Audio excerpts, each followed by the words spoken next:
কাছাপাড়ার প্রাক্তন পুরপ্রধান কমল অধিকারীর ঘনিষ্ঠ অজয় মালিককে কিছুদিন আগে গ্রেপ্তার করে বীজপুর থানার পুলিশ। এই অজয় মালিককে জিজ্ঞাসাবাদ করে বীজপুর থানার পুলিশ। তারপর শুক্রবার রাতে হালিশহর চৌমাথা এলাকায় তল্লাশি চালিয়ে 6 রাউন্ড কার্তুজ সহ 5টি আগ্নেয়াস্ত্র উদ্ধার করে। এই অস্ত্র উদ্ধার নিয়ে বীজপুরের বিধায়ক সুদীপ্ত দাস বলেন, ধৃত অজয়কে নিয়ে তল্লাশি চালালে হয়তো আরও অত্যাধুনিক অস্ত্র উদ্ধার হবে। বীজপুর থানায় অস্ত্র উদ্ধার হয়েছে। তৃণমূলের আমলের যে দুষ্কৃতী অজয় মালি তার অস্ত্র উদ্ধার। দেখুন, যা অস্ত্র উদ্ধার হয়েছে তা হিমশৈলের চূড়া মাত্র। নির্বাচনের আগে থেকে আমি বলেছি যে বীজপুর বারুদের স্তূপের উপর আছে। প্রচুর অস্ত্র এরা মজুত করেছিল সুবোধ অধিকারী এবং কমল অধিকারী নির্বাচনে ব্যবহারের জন্য, প্রচুর অস্ত্র, এবং তার রক্ষণাবেক্ষণের দায়িত্ব ছিল হচ্ছে এই অজয় মালির উপরে।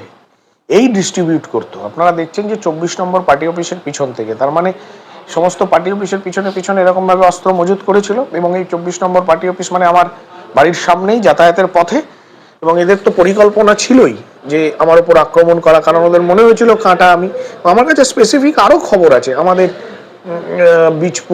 বীজপুর লাগোয়া কল্যাণী রথতলা অঞ্চলের এক ক্রিমিনাল যে দীর্ঘদিন ধরে বাইরে আছে, আমি নামটা এক্ষুনি বলছি না, তাকে আমার মারার জন্য সুপারি দিয়েছিল এরা। 6টা ছেলেকে এনে এখানে রেখেছিল, কিন্তু ঘটনাচক্রে আমরা খবর পাই এবং তার কিছু ব্যবস্থা হয় যে তারা সেই কাজে সফল হয়নি। প্রশাসনও সক্রিয় ছিল সেই সময়, এরকম প্রচুর অস্ত্র মজুত করেছিল, প্রচুর। তার অস্ত্রের কিচ্ছু উদ্ধার হয়নি। যেটুকু উদ্ধার হয়েছে আপনাদের সংবাদ মাধ্যমে আমি ছবিতে দেখলাম, ও 4টে দেশি পাইপ গান। এটা হিমশৈলের চূড়া, অনেক কিলো কিলো বস্তা বস্তা বারুদ পাওয়া যাবে যদি মানে ঠিকভাবে খোঁজা হয়। এবং আমি আপনাকে একদম স্পেসিফিক বলে দিচ্ছি, অজয় মালির কোমরে যেটা থাকতো, এটা সবাইকে দেখাতো অঞ্চলের মানুষকে, আধুনিক 9mm পিস্তল, আধুনিক একদম। সেই পিস্তল উদ্ধার করা উচিত। এবং সেটা কোথা থেকে এলো, ওই আধুনিক অস্ত্র কোথা থেকে তার হাতে এলো, সেই দিকে সেটা ইমিডিয়েট উদ্ধার করা উচিত। নাহলে একটা এই অস্ত্র যদি বীজপুরে থেকে যায়, আজ নয় কাল সেই অস্ত্রই ষড়যন্ত্রকারীরা মানুষের জীবননাশের জন্য ব্যবহার করবে। হ্যাঁ, এটা বলছি তো, আছে তো সব জায়গায়। অজয় মালির কাছে সব অস্ত্র কি অজয় মালি একা নিজের কাছে রেখেছে নাকি, বা কমল অধিকারী নিজেরা? অস্ত্র তো ডিস্ট্রিবিউট করা হয়েছে বিভিন্ন জায়গায়, বিভিন্ন পকেটগুলোতে তারা ডিস্ট্রিবিউট করেছিল ভোটে গন্ডগোলের করার জন্য।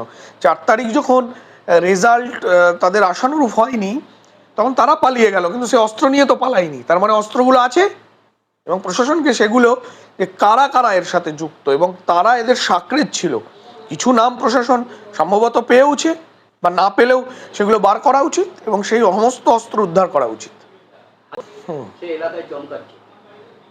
একদম ভীষণভাবে দেখা উচিত। এটা প্রশাসনের খুব কড়া নজরে দেখা উচিত, কড়া নজরে। আমরা রাজনৈতিকভাবেও সেই বার্তাই প্রশাসনকে দিয়েছি যে কোনো অস্ত্র, বেআইনি অস্ত্র থাকবে না। যে অস্ত্র